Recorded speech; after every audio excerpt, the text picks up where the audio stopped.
Salut les potos, comme toujours, je vous espère en super forme. Alors les amis, il y a de l'actualité autour du projet Po. Finalement, les premières nouvelles tant attendues en ce qui concerne le listing sont en train de tomber et également le prix associé au token. Donc avec combien on compte réellement s'en tirer dans ce projet? Est-ce qu'avec les 300 000 pots que vous avez ou bien les 1000 W pots que vous allez pouvoir obtenir quoi? 1000 $, 2000 $, 3000 $, 5000 $. Donc les amis, les premières nouvelles sont en train de tomber. On va décortiquer ensemble cela dans cette vidéo. Et régulièrement, nous faisons le décryptage de crypto. Donc si jamais cette thématique vous intéresse, n'hésitez pas, abonnez-vous. Alors les potos, avant de commencer, dites-moi en commentaire combien de pots vous avez actuellement et de W pots. Donc les W pots sont les tokens que vous avez pu obtenir ou bien les points spéciaux, les rapid pots que vous avez pu obtenir après avoir dépensé, je crois, c'était des stars de Telegram ou bien des tons, quoi. Donc, combien vous avez actuellement? Donc, on va voir ceux qui sont à plus de 100 000 Rapid Po parce qu'il y a des gens qui ont investi vraiment énormément. J'ai vu des personnes qui étaient à presque 200 000 Rapid Po.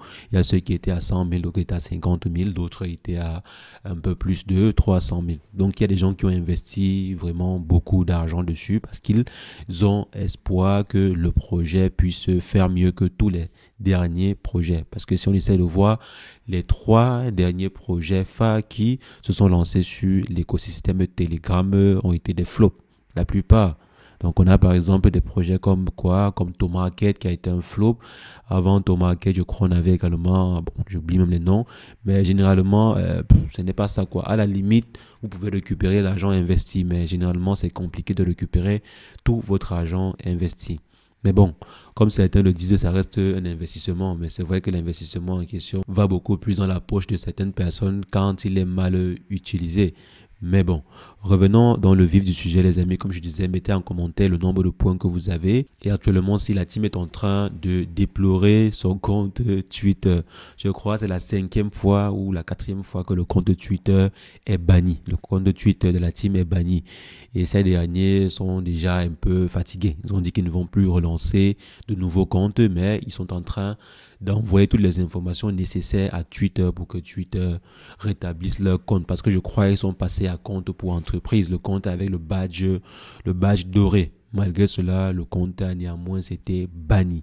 Donc ils ont eu à dire qu'ils ont envoyé des informations à la team X pour que ces derniers examinent le compte. Mais si jamais on bannit plusieurs de vos comptes, je pense qu'il doit y avoir un souci.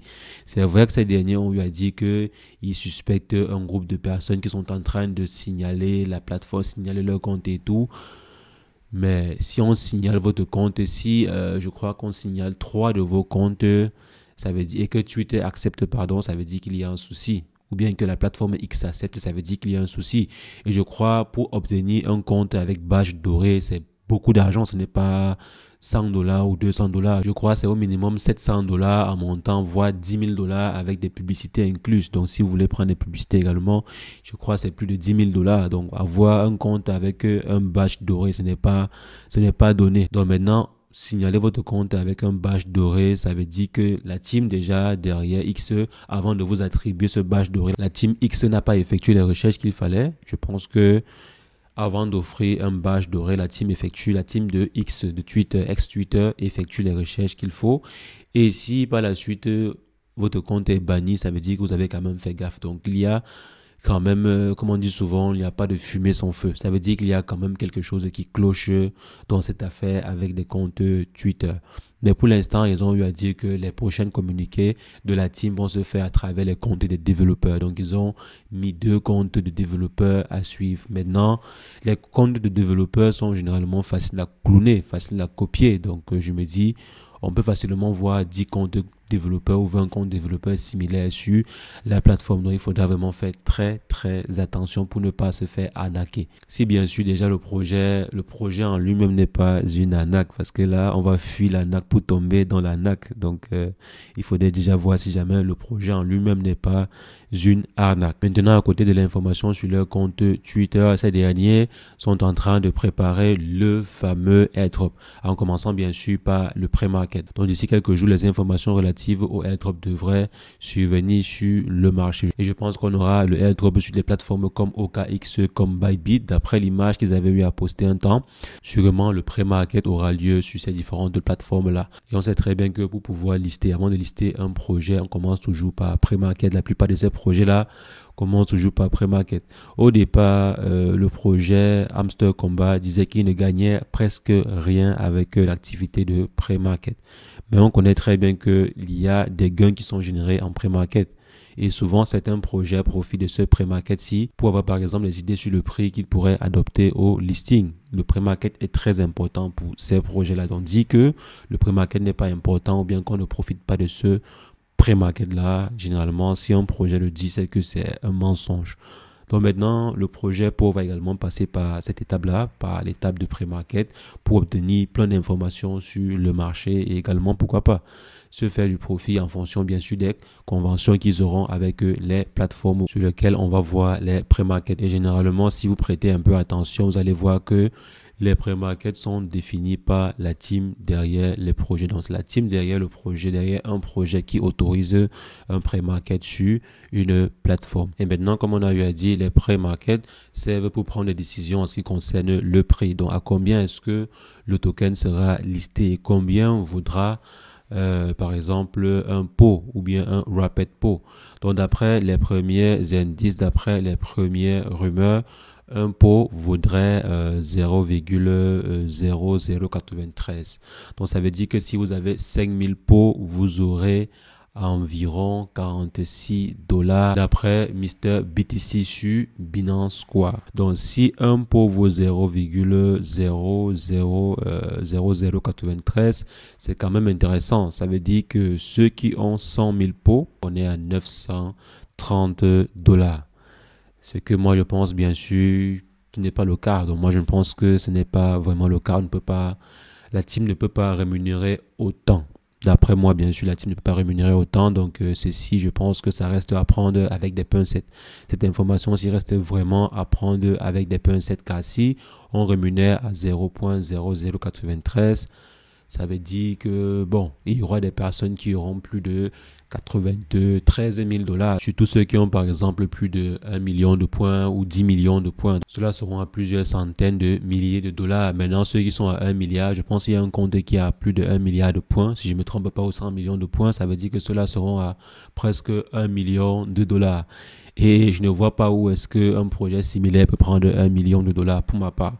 Ce n'est pas un projet qui est par exemple soutenu par des exchanges comme l'a été le projet Dox. Parce qu'au final, on a découvert que le projet Dox avait de très solides liens avec des plateformes comme Binance et autres. Donc, je ne pense pas que le projet PO soit également backé ou bien soutenu par des plateformes similaires. Du coup, ces derniers ne peuvent prendre des revenus que des partenariats que l'on voit sur l'application, des in-game, des votes et également des levées de fonds qu'ils ont eu à faire. Et d'après la levée de fonds, quand on évaluait par exemple, on pouvait être à 10 millions de dollars en moyenne, 10 millions à maximum, au grand maximum, 20 millions de dollars.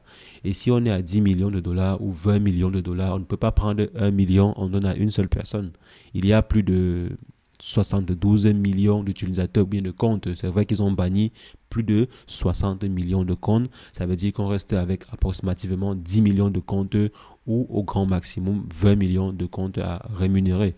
S'il y a 20 millions de comptes à rémunérer, alors les amis, on ne peut pas se permettre de donner 900 000 $ à une personne ou bien 1 million de dollars à une personne, sachant que la campagne qu'ils avaient eu à lancer pour acquérir des WP, donc je crois des WPO, ils avaient levé, comme je dis, au grand maximum 20 millions de dollars.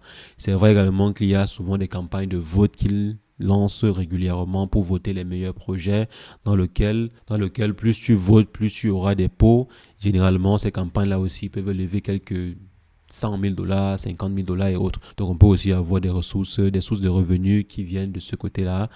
Mais les amis, je pense que s'ils ont levé au grand maximum, c'est 50 millions de dollars au grand maximum.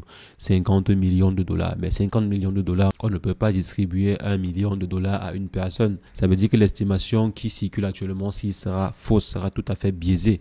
Donc, il faudrait éviter cela. Je pense qu'on pourrait aller sur 0,00, donc 4 zéros ou bien 3 zéros et 1. Donc, 0,0001 ou bien 0,000040 bien sûr, et ensuite de 93. S'il faut rester sur un chiffre de 93, donc il faudrait augmenter 2 zéros au prix qui circule actuellement sur la toile. Donc moi je ne pense pas qu'on pourrait lister le token à ce prix-ci, parce que comme on le voit depuis un temps, la plupart de ces projets-là sont là pour faire du profit, ne sont plus là pour faire de la charité comme certains premiers projets ambitionné de faire. Donc pour l'instant, si ce n'est plus le cas. Donc les amis, ne vous attendez pas à un listing à ce prix. Je pense que si la rémunération est très élevée, vous pouvez vous attendre à 93 dollars ou 100 dollars pour 100 000 pots.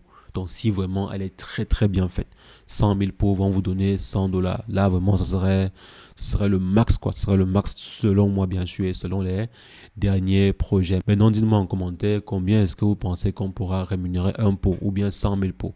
100 000 pots vaut donc combien selon vous? Ou bien ils vont beaucoup plus se baser sur le nombre de rapid pots que vous avez pour récompenser.